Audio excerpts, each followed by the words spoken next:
ராமானுஜதயா பாத்திரம் ஞான வைராகியபூஷணம் ஸ்ரீமத்வேங்கடநாதார்யம் வந்தே வேதாந்த தேசிகம். வேயற்புகழ் வில்லிபுத்தூர் ஆடி பூரம் மேன்மேலும் மிக விளங்க விட்டு சித்தன் தூய திருமகளாய் வந்து அரங்கனார்க்கு துழாய் மாலை முடிசூடி கொடுத்த மாதே நேயமுடன் திருப்பாவை பாட்டாரைந்தும் நீ உரைத்த தையொரு திங்கள் பாமாலை ஆய புகழ் 143 அன்புடனே அடியேனுக்கருள் செய் நீயே. அஸ்மத் குருப்யோ நமஹ. அனைவருக்கும் அடியேனுடைய நமஸ்காரங்கள். திருப்பாவையினுடைய 17வது நாள் இன்றைய நாள் பாசுரம். அம்பரமே தண்ணீரே சோரே அரஞ்செய்யும் எம்பெருமான் நந்தகோபாலா எழுந்திராய் கொம்பனார்க்கெல்லாம் கொழுந்தே குலவிளக்கே எம்பெருமாட்டி யசோதாய் அறிவுராய் அம்பரம் மூடரு தோங்கி உலகளந்த உம்பர்கோமானே உறங்காதெழுந்திராய் செம்பொற்கழலடிச் செல்வா பலதேவா உம்பியும் நீயும் உறங்கேலோர் எம்பாவாய். இதற்கு முன்னாடி 16வது பாசுரத்துல கோயில் காப்பான் வாயில் காப்பான் இவா 2 பேர்கிட்டையும் அனுமதி வாங்கி இப்ப நந்தகோபரினுடைய அந்த அறைக்கு போயாச்சு. அந்த குழுவே இப்போ முன்னாடி இருக்கா. முதல்ல நந்தகோபர், பின்பு யசோதா, அதற்கு பின் கிருஷ்ணன், அதற்கு பின் பலராமன். இந்த வரிசையில தான் படுத்துட்டு இருக்கா இவா எல்லாரையும்.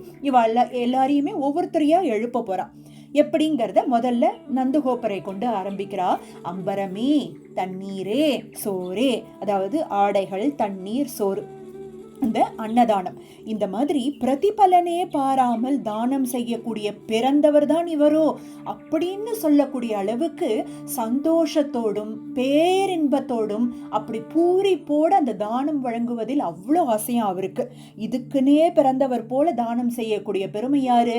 எம்பெருமான், அந்த தலைவராக இருக்கக்கூடியவர், தானத்திற்கே தலைவராக இருப்பார் போல. அப்படி நந்தகோபரை அப்படி அதி ஆச்சரியமா அவரை பாராட்டி எழுந்திராய் அப்படின்னு முதல்ல எழுப்புறா. அவர் எழுந்து பார்த்துட்டு ஜாடையால கண்டு காமிச்சிட்டு ஓகே போங்க போங்கன்னு சொல்ற மாதிரி அடுத்து யசோதா பிராட்டி கிட்ட அமிச்சிட்டாராம் அவர். இப்போ யசோதா பிராட்டி பர்த்தாக்கும் குழந்தைகளுக்கும் நடுவுல படுத்துட்டு இருக்கா. அதாவது கட்டிலுக்கும் தொட்டிலுக்கும் பாலமாக இருப்பது போல நடுவுல சைனத்துட்டு இருக்க. போய் சட்டன் போய் யசோதா பிராட்டி எழுப்பிட முடியுமா? முடியாது இல்லையா? மாமியார் ஆச்சு இல்லையா? சட்டன் எழுப்ப முடியாது. எப்படி எல்லாம் புகழறா பாருங்கோ. கொம்பனார்க்கெல்லாம் கொழுந்தே குலவிளக்கே, கொம்பு போல சிறுத்த இடையை உடைய அந்த 1000 குல பெண்களுக்கு குலவிளக்காக இருப்பவள், தளிர் போல இருப்பாளாம், குலவிளக்காக இருக்கிறாளாம் எம்பெருமாட்டி, தலைவி. அவர் எம்பெருமான்னா இவ எம்பெருமாட்டி இல்லையா? அப்போ தலைவியே அறிவுராய் எழுந்திரின்னு சொல்றதுக்கு வாய் வரல, முடியாது இல்லையா? என்ன சொல்றா? புரிஞ்சுக்கோங்களே, நாங்க எதுக்காக வந்திருக்கோம் அப்படின்னு சொல்லி புரிஞ்சுக்கோங்கன்னு சொல்லவே இப்போ யசோதா பிராட்டியும் புரிஞ்சுண்டு அடுத்து யாரு இருக்கா? கிருஷ்ணன்ட்ட. இப்போ கிருஷ்ணன்ட்ட போறா. அம்பரம் மூடரு தோங்கி உலகளந்த உம்பர்கோமானே, வானத்தை கிழிச்சுண்டு இந்த உலகத்தை அளந்து அந்த தேவர்களின் தலைவனே. உம்பர்கோமான் என்பது தேவர்களுக்கு தலைவனாக, தேவனுக்கும் தேவனாக இருப்பவன் இவன் தான் இல்லையா? கண்ணன் தான் இல்லையா? அப்படி தேவர்களுக்கு அவ்வளவு பண்ணின நீ எங்களுக்காக கண் திறந்து பார்க்க கூடாதா கண்ணா? உன்னுடைய கட்டாட்சம் நாங்க பெறக்கூடாதா? உம்பர்கோமானே, தேவர்களுக்கு தான் தலைவனா நீ, எங்களுக்கு தலைவன் கிடையாதா? அப்படிங்கிறத சொல்லி பார்த்தா கண்ணன்ட்டு ஒண்ணுமே காணுமா. அப்படி அசைவியும் இல்லை, அப்படி கண்ணாலையும் எதுவும் ஜாடையும் கிடையாது. அப்ப சட்டுன்னு புரிஞ்சுட்டாலாம். எப்பயுமே அடியார்களை கொண்டுதான் நம்ம பெருமாள்கிட்ட அடையணும் அப்படிங்கறது. அடுத்து யாரு இருக்கா? பலராமன் இருக்கார் இல்லையா? சரி, பலராமனை எழுப்பிட்டு நாம கிருஷ்ணன்ட்ட வருவோம் அப்படின்னு அந்த படுக்கையை உருவுறா மாதிரி, ஆதிசேஷ அவதாரம் யாரு? பலராமன் தான் இல்லையா? அந்த படுக்கையை உருவுறா மாதிரி செம்பொன்னால் சிலம்பை அணிந்துள்ள பலதேவா, அப்படி அப்பேற்பட்ட பெருமையா அவருக்கு.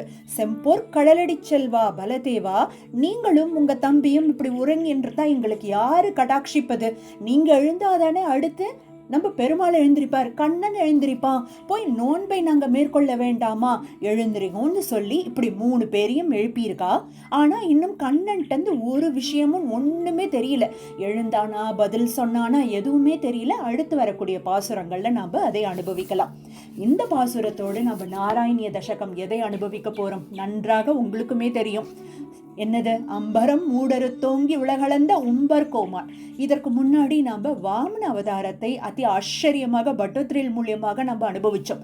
அதே பட்டோத்ரியிலால இந்த வாட்டி நம்ம 31வது அந்த தசகத்தை கொண்டு திரிவிக்ரம அவதாரத்தை அப்படியே பெருமாள் அந்த வானத்தை கிழித்து கொண்டு அப்படியே உலகத்தையே அளந்தாரு இல்லையா, அந்த அதி ஆச்சரியமான அந்த ஒரு விஷயத்தை நம்ம இன்னைக்கு அனுபவிக்க போறோம்.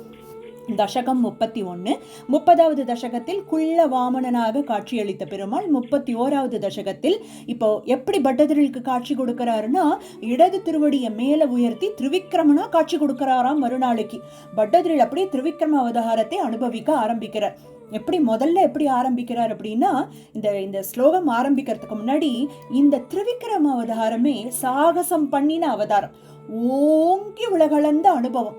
அதை பட்டதிரி அப்படியே கண்ணு முன்னாடி அப்படியே சாட்சாத்காரம் பண்றாரு. அப்படியே அந்த மகாபலி பெருமாள் திருவடியை அலம்பி ஸ்ரீபாத தீர்த்தத்தை தலையில் சேர்த்து கொண்டான் அப்படிங்கறதோட அந்த 30வது தசகம் முடியறது. இப்ப என்ன பண்றான்னா, இந்த முதல் ஸ்லோகத்துல பிரீத்யா தைத்யஸ்தவ தனுமக பிரேக்ஷனாத் சர்வதாபி, அதாவது வாமனனா அந்த பெருமாள்கிட்ட இப்போ என்ன யாச்சகம் வேண்டி வந்திருக்கேள்னு கேட்கறான். யாரு? மகாபலி கேட்கறான். 2 கையையும் கூப்பிண்டு கேட்கறானா, தங்க காசு வேணுமா, உணவு வேண்டுமா, வீடு வேணுமா, அரண்மனையா, இல்ல பூமியா, இல்ல எல்லாமே வேணுமா உங்களுக்கு? வியக்தம் பக்தம் புவனம் அவனீம் வாபி சர்வம் பிரதாசியே, சர்வம் எல்லாமே வேணுமா உங்களுக்கு? எதுவா இருந்தாலும் படாம கேளுங்கோ அப்படிங்கிற மாதிரி கேட்டானா. அந்த ஒரு கர்வத்தோட கேட்டானா. அதற்கு வாமனமூர்த்தி 2வது ஸ்லோகத்துல பதில் சொல்றார். தனக்கே உண்டான ஒரு புன்சிரிப்போடு, அதாவது பெருமாள் எல்லாத்தையும் கேட்கதாண்டா வந்திருக்கேன் அப்படின்னு அவருக்குள்ள தெரியறது, எல்லாம் தான் அப்படின்னு மனசுக்குள்ளேயே சொல்லிட்டு அதை சொல்லாமல் சொன்ன விதம் இருக்கே குருவாயூரப்பா, அதி ஆச்சரியமா இருக்கு. என் காலால் 3 அடி நிலம் மட்டும் வேண்டினாய் அப்படின்னு சட்டன்னு முடிச்சுட்டாராம். ஒன்னும் வேண்டாம் பலி, எனக்கு என்னுடைய கால் இருக்கே, உன்னுடைய கால் அளவு கூட கிடையாது, என்னுடைய காலால் 3 அடி பூமிம் பாதத்ரய பரிமிதாம் பிரார்த்தையாமாசி தத்துவம், அவ்வளவுதான், 3 அடிதான் என் காலில் தான் அப்படின்னு சொல்லி சிரிச்சுண்டே, அதாவது தனக்கு உள்ளுக்குள்ளேயே சிரிச்சுண்டே வாமனமூர்த்தி கேட்டாராம். இந்த விஷயத்த கேட்டாராம். உடனே மகாபலி பார்த்தானா, அவனுக்கு வந்தது பாருங்க ஒரு அகங்காரம். அதாவது அகங்காரங்கிறதோட ஒரு மமக்காரம் அவனுக்கு. என்னது, இந்த உலகத்துக்கே சக்கரவர்த்தி நான் தான், கேவலம் 3 அடி நிலமா, அப்படி மாற தட்டிண்டு 3 உலகத்துக்கு சக்கரவர்த்தியா இருக்கக்கூடிய என்கிட்ட கேட்கிற கேள்வியா இது? கேட்கறேன், நிறைய வேணும்னு கேட்க மாட்டேரா அப்படின்னு சொல்லி கர்வத்தோடும் ஏளனத்தோடும் அந்த வாமனனை கேள்வி கேட்டான் பலி. அப்படி அந்த வாமனமூர்த்திய சே இவ்வளவுதானா, இதுக்கா இப்படி பீட்டிக்க போட்டு இதுவா இவ்வளவுதானா அப்படிங்கிறத விஸ்வேஷம்மாம் திரிபதமிக கிம் யாச்சசே பாலிஷஸ்தும், 3 தானா, அதுக்கு அவன் சொன்னானா யஸ்மா தர்பாத், அதுக்கு ஒரு கர்வத்தோட சொன்னானா திரிபத பரிபூர்த்தி அக்ஷமக க்ஷேபவாதான். இங்க பாருங்க, நான் 3 உலகத்துக்கும் நான் தான் சக்கரவர்த்தி, அப்ப நீங்க என்ன கேட்கணும், என்ன கேட்டுன்னு இருக்கேள் அப்படிங்கிற மாதிரி 3வது ஸ்லோகத்துல எடுத்தானா. அதற்கு 4வது ஸ்லோகத்துல வாமனமூர்த்தி பதில் சொல்றார். எவன் ஒருவன் 3 அடிக்கு திருப்தி அடையலையோ 3 உலகம் கொடுத்தாலும் திருப்தி அடைய மாட்டான் பலி அப்படின்னு சொல்லி ரொம்ப அப்படியே தனக்கே உண்டான என்ன சொல்றது ஒண்ணுமே தெரியாத மாதிரி வாமனமூர்த்தி ரொம்ப அழகா சொன்னாராம். அப்படி ஒரு பரிபூர்ணமா சந்தோஷத்தோட நிதானத்தோட சொன்னாராம் பெருமாள். பலி தானம் வழங்குறதுக்கு தயாராயிட்டானாம். சரி, இவர்கிட்ட பேசி பிரயோஜனம் கிடையாது, கொடுத்துடலாம் அப்படின்னு. அதுதான் பாதத்ரையா யதின முதித்தோ விஷ்டபைர் நாபி துஷ்யேத்து இத்யுக்தேஸ்மின் வரத பவதே தாத்து காமேத தோயம். அவன் தயாராயிட்டான். உடனே என்ன பண்ணாராம், அசுரகுருவான சுக்ராச்சாரியர் தான் பலியினுடைய ஆச்சாரியர். சரி, ஆச்சாரியன் மூலியமா இவன் ஏதாவது கேட்கறாளாமா அப்படிங்கறதுக்காக பெருமாளே என்ன பண்ணாரா, நம்ம ஆச்சாரியனுக்கு நம்ம யார் வந்திருக்கோங்கிறத காமிச்சு கொடுத்துட்டாராம். பின்ன வந்திருக்கிறது நாராயணன் பலிகிட்ட உடனே சொல்றாராம். சரி, இவருக்கு மட்டும் எப்படி இந்த விஷயம் தெரியும் வந்திருக்கிறது பெருமாள் அப்படின்னா, தைத்யாச்சாரிய ஸ்தவகலு பரீட்சார்த்தின பிரேரணாத்தம், அதாவது பெருமாள் தான் வந்திருக்கிறது நாராயணன்கிறத அந்த ஆச்சாரியனுக்கு சொல்லி அவன் ஆச்சாரிய பக்தியோடையாவது சொல்றது, ஆச்சாரிய சொல்றதையாவது கேட்கறானா இல்லையான்னு பார்க்கலாம்னு ஒரு சந்தர்ப்பம் கொடுத்து பார்த்தார். ஆனா 5வது ஸ்லோகத்துல என்னாச்சு, ஆனா பலியினுடைய கர்வமானது குறையவே இல்லையா. இருந்துட்டு போட்டுமே, நாராயணனுக்கு தானே தானம் பண்ண, அந்த பெருமை எனக்கு வந்துட்டு போயிட்டுமே, நாராயணனுக்கே தானம், நாராயணனுக்கு இல்லை, நாராயணனுக்கே தானம் பண்ண பெருமை எனக்கு வந்துட்டு போட்டுமே, ஏன் தடுக்கிறேள் அப்படின்னு சொல்லி ஆச்சாரியனையே ஒரு கர்வத்தோடு அப்படி பேசினானாம். யாச்சத் ஏவம் யதிச பகவான் பூர்ண காமோஸ்மி சோகம், அந்த பெருமை வரட்டும், எனக்கும் வரட்டும் அப்படின்னு சொல்லி ஆச்சாரியன் கட்டளையை மீறி தானம் செய்ய நீரை சேர்க்கறதுக்கு தயாராயிட்டானாம். அப்போ சுக்கராச்சாரியார் பார்த்தார், இவனுக்கு பேசி பிரயோஜனம் இல்லைன்னு சொல்லி சாபத்தை கொடுத்துடுற, உன் செல்வத்தை இழப்பாய் பலி அப்படின்னு சொல்லி சபிச்சுடுற. மகாபலி தன்னுடைய மனைவியான விந்தியாவலியை அழைத்து நீரை சேர்க்க, மகாபலி அந்த நீரை குருவாயூரப்பா உன் கையில் சேர்த்தான் அப்படிங்கறதோட இந்த 5வது ஸ்லோகமானது முடியறது. இப்போ பெருமாள் கிட்டு கிட்டு கிட்டு கிட்டு கிட்டு கிட்டு கிட்டு கிட்டுன்னு திருவிக்கிரமனா வளர்றாராம். எப்ப அந்த ஜலத்தை சேர்த்தானோ அப்படி சேர்த்த நாளைக்கு பெருமாள் வளர திவ்யம் ரூபம் தவச்ச ததிதம் பஷ்யதாம் விஸ்வபாஜாம், அப்படியே அந்த ஒரு விஸ்வரூபம் எடுத்துட்டு இந்த அண்டத்தை எல்லாம் கடந்து வளர்ந்து கொண்டே போனாராம் பெருமாள். இப்படி ஓங்கி வளர்ந்தவனினுடைய அந்த திவ்யமங்கல ரூபத்தில் உள்ளங்கால்ல கீழ்வுலகங்கள், திருவடியில பூலோகங்கள், கணுக்கால்ல மலைகள், முழங்கால்ல பறவைகள், தொடையில வாயு, தொப்புள்ள ஆகாசம், வயிற்றில் 7 சமுத்திரங்கள், திருமார்பல நட்சத்திரங்கள், இதயத்தில் தர்மதேவன், வக்ஷஸ்தலத்தில் மகாலட்சுமி, கழுத்தில் சாமவேதம், தோளில் இந்திராதி தேவர்கள், காதுகள்ல திசைகள், தலையில ஸ்வர்க்கம், கேசமாக மேகங்கள், மூக்காக பிராணவாயு, கண்ணாக சூரியன், முகமாக அக்னி, வாக்காக வேதம், நாக்காக வருணன், புருவமாக பிரவிற்த்தி நிவிற்த்தி தர்மங்கள், இமைகள் பகலும் இரவுமாக நிழலாக யமன் விளங்க, ரோமங்களாக மூலிகைகள் விளங்க, நரம்புகளாக நதிகளும், நகங்களாக பாறைகளும், புத்தியில் பிரம்மா விளங்க ஒரு பெரிய விஸ்வரூபத்தை எடுத்தானாம் பெருமாள். அப்படியே வலது திருவடியால் மண்ணுலகத்தையே அளந்தானாம், இடது திருவடியால் விண்ணுலகத்தையே அளந்தானாம். இப்பேற்பட்ட ஒரு என்ன சொல்றது ஆச்சரியமான ஒரு திவ்யமங்கல ஒரு விஸ்வரூபத்தோடு பெருமாள் காட்சி கொடுத்தாராம் முன்னாடி. அப்படியே அதை தான் 7வது ஸ்லோகத்துல சத்தியலோகமானது அவருடைய திருவடியானது அங்க அடையிறது. அப்படி அடைந்த உடனே பிரம்மா ரொம்ப பூரிப்போட தன்னுடைய கமண்டல ஜலத்தால் திருமஞ்சனம் செய்ய, அதைதான் த்வத் பாதாகிரம் நிஜபதகதம் புண்டரீகோத்பவோசவ், அவர் கடகடன் ஆசையா அந்த ஜலத்தை சேர்க்க, அந்த ஜலமே பூமியில் கங்காவாக அப்படி பிரவாகமாக எடுத்து ஓடி வர ஆரம்பிக்கிறது. ஜாம்பவான் இந்த மாதிரி விஷயத்தை இதை பார்த்த உடனே அப்படியே சந்தோஷத்துல அப்படியே முரசு கொட்டி மகிழ்ந்தாராம். பேரீம் நிக்னன் புவனமச்சர ஜாம்பவான் பக்திசாலி, இப்பேற்பட்ட ஒரு என்ன சொல்றது ஒரு விஷயம் நடந்து கொண்டிருக்கு. பூலோகத்திலையும் சரி அந்த விண்ணுலகத்திலையும் சரி எல்லாருக்கும் அப்பேற்பட்ட சந்தோஷமா பெருமாள் அப்படி ஒரு விஸ்வரூபத்தை எடுத்து எல்லாருக்கும் அவனுடைய திருவடியானது அவனுடைய திருவடி எல்லார் மேலையும் அந்த ஸ்பர்ஷத்தின் மேலையும் பட்டு பெருமாள் அனைவரையும் அனுகிரகித்த தருணம் அது. இப்படி மகாபலி தன்னுடைய கர்வமானது நீங்கம் பெறறது. இப்படி பெருமாள் இப்படி கடன் வளர்ந்து அவனுக்கு நல்ல ஒரு புத்தியை உணர்த்தறார். அப்போ மகாபலிக்காக ஆஜராரா சில அசுரர்கள் அவளை பலி சொல்றானா, என்னுடைய தோல்வியை நான் ஒப்புக்கொண்டேன்.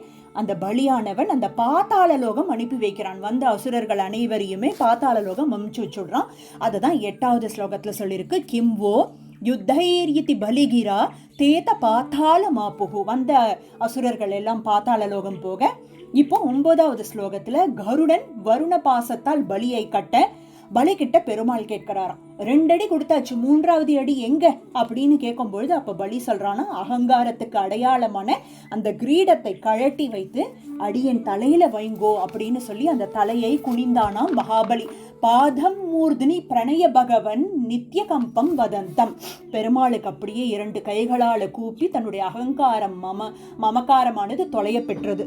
அப்போ அந்த தருணம் பிரகலாதன் தோன்றி ரொம்ப சந்தோஷப்பட்டானா. என்ன சொன்னானா, 2 காரணத்துக்காக நான் உங்களுக்கு நன்றி சொல்றேன் அப்படின்னு சொல்லி திருவிக்ரமாவதாரத்துக்கு நன்றி சொன்னானாம் பிரகலாதன். என்ன சொன்னார், என் தலையில கூட உங்களுடைய கைகளை தான் வச்சேல், ஆனா என் பேரனுக்கு உங்க திருவடியே வச்சுட்டேல், என்ன பாக்கியம் என்ன பாக்கியம். 2வது காரணம், கேட்காமலே என் பேரனுடைய கர்வத்தை போக்கினீர்களே அப்படின்னு சொல்லி உங்களுடைய அனுகிரகத்தை எப்படி சொல்லுவது.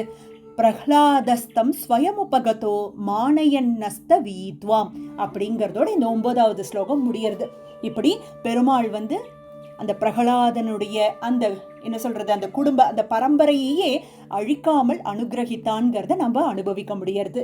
10வது ஸ்லோகத்துல மகாபலி கிட்ட பெருமாள் சொல்றாராம், எது நடந்ததும் உன் நன்மைக்கே பலி, இதில் உன்னை தாழ்த்தியோ என்னை வசதி கொள்வதற்காகவோ நான் எதையும் பண்ணலை, இந்த லீலைகள்லாம் அதற்கான காரணமே கிடையாது. அனைத்தும் உன் நன்மைக்கு அப்படின்னு சொல்லி சுத்தல லோகத்தை நீ ஆட்சி செய்வாய். அந்த சுத்தல லோகத்தை நானே உனக்கு காவலாளியாக இருந்து உன்னை காக்க போகிறேன் அப்படின்னு சொல்லி வாக்கு கொடுத்தாராம். அது மட்டும் கிடையாதான், இதற்கு அடுத்து வரக்கூடிய மன்வந்திரத்துல இந்திர பதவி உனக்கு தான் பலி அப்படின்னு சொல்லி அனுகிரகித்தாராம் பெருமாள். இப்படி மகாபலியின் கர்வத்தை அடக்கி அனுகிரகித்தவர் வாமன பெருமாள். வாமனனாக வந்து திரிவிக்ரமனாக ஓங்கி உலகளந்தவர், அம்பரம் மூடறுத்து ஓங்கி உலகளந்த உம்பர் கோமானாக திகழ்ந்தவர் நம் ஸ்ரீயப்பத்தியான ஸ்ரீமன் நாராயணனே. அப்படிங்கிறதோட இன்றைக்கான அனுபவம் முற்றடைந்தது. நாளைக்கும் 18வது பாசுரத்தோடு மற்றும் ஒரு அத்தி ஆச்சரியமான தசகத்தோடு நாம் சந்திப்போம். அஸ்மத் குருப்யோ நமக. ஆண்டாள் திருவடிகளே சரணம். சீரார் தூப்புள் திருவேங்கடமுடையான் திருவடிகளே சரணம்.